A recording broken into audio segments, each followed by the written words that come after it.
Pakistan, where 81% of their weapon systems and imports are from China. We don't have that kind of dependence. We've diversified. We have American weaponry. We're very much in the market for more. Whatever the Americans are prepared to discuss with us and sell us, we certainly hope will move forward. We've got French weapons. We have French aircraft. We've also got a lot of Israeli equipment. So we're diversifying. It's not that we are particularly dependent on weapons from any one country, though there was a time when this comment may have been true, that is, that we were overly dependent on the Russian weapons in the days of the Soviet Union particularly. I don't think that's an accurate portrayal of the situation today. Okay.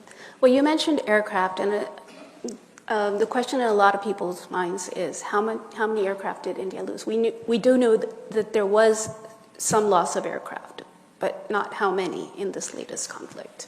We're not military folks, and our military are the only ones who really keep track of all of these things. But, you know, I think the important message that came out was, whatever may or may not have happened in the course of a conflict, neither side, by the way, talks about losses very much.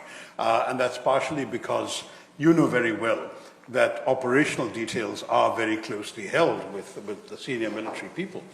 But I can tell you one thing, whatever may or may not have happened, look what happened on what turned out to be the last night of the conflict, when India not only effectively struck 11 airfields of the Pakistani military, but there are commercially available, publicly available satellite pictures showing the extensive damage done.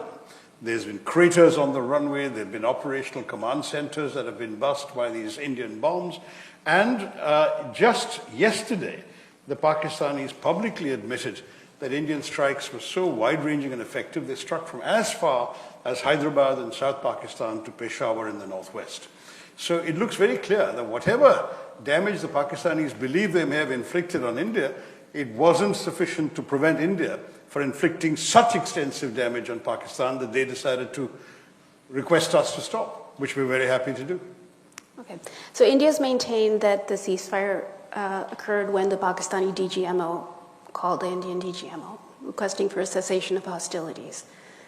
Pakistan has been playing up the role of the U.S., and President Trump, even as recent as, I guess, a couple days ago, he keeps saying that he used trade to stop the war.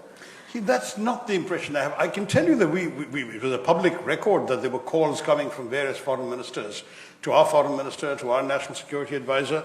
The US was amongst the most active in this regard, and that Secretary Rubio spoke to his Indian counterpart, Jaishankar. He also, in his second hat of NSA, spoke to his counterpart, Mr. Doval. At one point, Mr. Vance, the vice president, called our prime minister.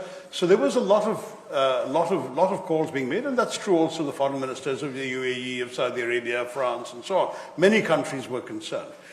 My understanding is, and none of these calls was trade ever mentioned, not one. And certainly our information is that from our side, we gave a consistent response throughout, which corresponds to what I've just said to all of you, that we are only taking retribution for a terrorist attack. We are not interested in prolonging this conflict. If Pakistan hits us, we will hit back because we have a right of self-defense. If Pakistan stops, we'll stop. So we didn't need persuading to stop. And that message was given regularly to everybody else who called.